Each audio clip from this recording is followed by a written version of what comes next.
Então, fala mais desses sintomas pra gente. Sim, eu sentia mal, sentia paranoia, sentia uma autoimagem muito baixa, muito negativa, sabe? Sentia que as pessoas podiam ver que eu tinha alguma coisa errada comigo, sabe? Foi um tempo muito difícil, também interrompia meus sonhos, sabe? Minha energia foi muito afetada pela depressão, eu sentia uma energia baixa, sabe? Foi muito difícil mesmo. Agora, eu vou dizer que eu telefonei para meu psiquiatra em Boston, falei que eu estava passando mal com depressão. Ele me perguntou qual medicação que eu estava fazendo. Ele disse para mim, você não tem esse diagnosticado, deixe de tomar essa medicação. E eu deixei de uma vez, que era uma coisa muito difícil, porque é muito poderoso essas medicações. Eu fiquei com um episódio de psicose entre 48 horas. Fui para o hospital, fiquei lá 5 semanas. Eles tiravam-me de medicação velha gradualmente, me colocou uma outra medicação melhor, mais certo. E eu saí do hospital sentindo melhor, com uma mente clara e com mais energia, porque estava com uma medicação mais certa, sabe? Então, eu pensei, depois dessa experiência com o grupo de suporte mútuo, fazendo diretoria, eu comecei a querer trabalhar de novo. Eu fiz um trabalho como agente comunitário para usuários, para um agente de serviços sociais, para um ano. Gostei, mas eles não trataram muito bem na agência, eles me controlaram muito, eu deixei de lá. Fui para o jornal e fiz um trabalho como escritor do jornal por algum tempo. Não gostei porque as pessoas eram muito impessoais, não me trataram bem, era todo mundo dentro deles, muito americano, individualizado. Deixei de lá, fui para uma universidade, porque lá naquela região não tinha um curso de português. Então eu fui para a universidade que era dirigido por jesuítas. E eu falei com uma mulher de educação para adultos. Eu disse que aqui não tem português, aulas de português, eu posso fazer isso. Ela me disse, você encontrar 10 pessoas, a gente vai fazer esse curso. Encontrei 17 pessoas e foi muito bom. Muito bom, tive um ano muito legal com eles, ensinando português. E o departamento de línguas românticas ouviu do meu curso e me convidou a fazer um curso de cultura brasileira para os universitários. Eu fiz isso para um ano, muito bom. Todas as coisas que eu amava do Brasil, coloquei no curso. E também convidei estudantes do Brasil que estavam em Cleveland para falar com meus estudantes. E foi um grande sucesso. E eles não conheciam um outro. Então, eu organizei um clube de estudantes brasileiros em Cleveland. E nós fizemos festas e jantares de 2 em 2 meses. Foi muito legal. Mas depois do ano, eles me demitiram porque eu não era assim, faculdade regular, sabe? Então, ele disse para mim, se você ganhar um PhD, pode voltar e ensinar aqui. Mas naquela época eu tinha uns 30 e tantos anos, eu disse que eu estava velho e não tinha dinheiro para pagar para PhD. Então, eu gostei muito de trabalhar com os usuários, assim, no grupos de ajuda mútua. Então, eu comecei a buscar uma busca de trabalho na saúde mental. E depois de 2 anos, eu ganhei um trabalho em New Haven com o Centro de Saúde Mental de Connecticut. É ótimo, Richard. Eu acho que essa é uma pergunta para a gente finalizando esse segundo bloco, né? Conta então, você contou toda essa sua trajetória lá na adolescência, na juventude, passando pelas experiências aqui no Brasil, né? Então você passou pela Bahia, depois pelo Rio de Janeiro, e você voltou, sempre gostou muito de falar do Brasil, da cultura, da arte, é uma coisa que eu que te conheço há quase 10 anos, eu sei o que te deixa feliz, né? Com todo esse seu primeiro episódio também, que você... Eu sei que você está dizendo que quando eu comecei a trabalhar no New Haven, eu tinha um contato no Brasil de saúde mental. Eu comecei de ir assistir conferências em Brasil todo ano. Minhas férias eu fui para o Brasil.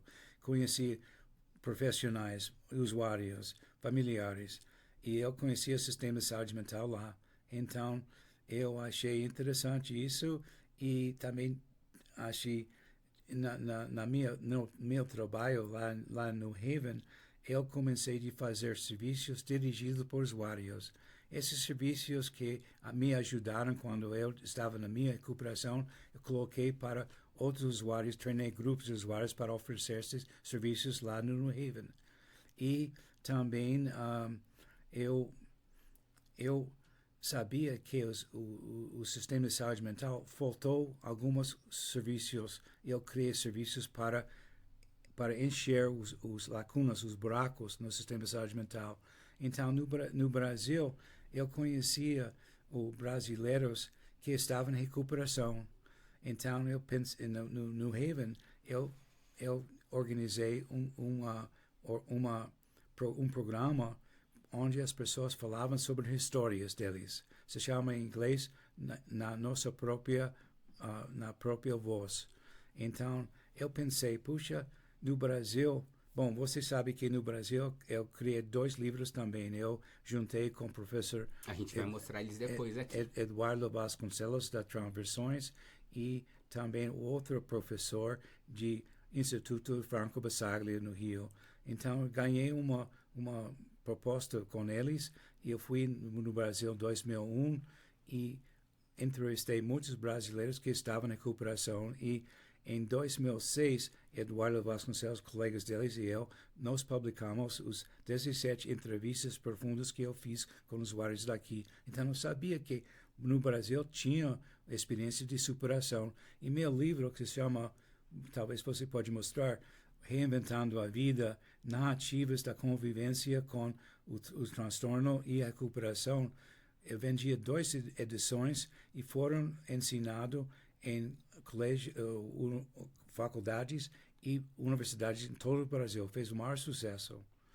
Não, eu vou mostrar. Mas, Richard, então só antes da gente continuar, porque a gente pode engatar o terceiro bloco, você foi contratado para trabalhar como diretor de serviços para usuários lá em New Haven, certo? Foi, sim. E como que foi esse convite para você, que você aceitou e você implantou? Então, por exemplo, tem o programa Linha Morna que você criou, sim. Tem as cestas de boas-vindas e outras iniciativas.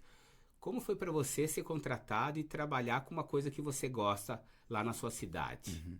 Bom, eu fiquei realizado, sabe, porque estava a fazer um trabalho de sucesso que fui dentro de minhas experiências com o transtorno e com a superação. Então, eu sabia que funcionou para mim, então eu coloquei serviços para ajudar outros usuários em recuperação.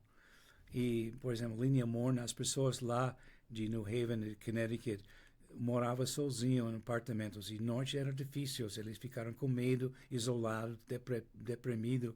Então, eu criei uma serviço de telefônica, se chama Linha Morna, que não é linha de crise. A pessoa para telefonar para esse número e as pessoas que eu treinava falavam assim, amigavelmente com eles para 10, 15 minutos e ajudou muito eles. Nós recebemos mais do que 300 telefonemas toda semana, todo mês com esse programa. Outra coisa que eu sabia, quando eu saí do hospital em Cleveland, depois de 5 semanas, foi muito difícil para mim adaptar à comunidade. A comunidade era muito difícil. No hospital, você está tendo tudo para você, a comida, atividades, pessoas, terapia, medicação. Quando ficou em casa, quando você começou em casa, tinha que fazer tudo sozinho. Foi muito difícil. E tinha uma expressão em inglês, se chama revolving door patient, quer dizer, pacientes que foram para casa, não aguentava ficar lá, então voltava. Vai, volta, revolving door. Então, eu criei um programa que se chama Welcome Basket, ou Cesta Bem-vindo, para ajudar as pessoas a adaptar à comunidade depois da alta do hospital. E eu treinei um grupo para fazer isso, para cozinhar com eles, limpar casa, fazer compras, atender os compromissos na comunidade, etc. Vai para grupos de ajuda mútua. Então, a maioria do nosso clientes não voltaram para o hospital. E alguns que voltaram levavam 2, 3 dias no hospital, foram alta de novo. Outras pessoas, outro grupo, assim, de random, um sample group, quando a maioria voltava ao hospital, quando iam para o hospital, ficaram 12, 14 dias. Então, nós salvamos a administração do Centro de Saúde Mental do Connecticut milhares de dólares todo mês. Então, aquele programa de Cesta Bom Vidas que eu comecei em 95 ainda está fazendo hoje lá no mesmo centro. Não, que legal. Tá vendo, gente, como pequenas ações preventivas envolvendo os usuários, as pessoas isso pode gerar um impacto diretamente na vida das pessoas e nessa questão financeira, né? A gente sabe da questão do SUS, da sobrecarga, da falta de investimentos. Então, o Richard compartilha. O que a gente vai fazer agora? A gente vai terminar nosso segundo bloco e vamos já voltar pro terceiro e último, tá bom? Então, até logo.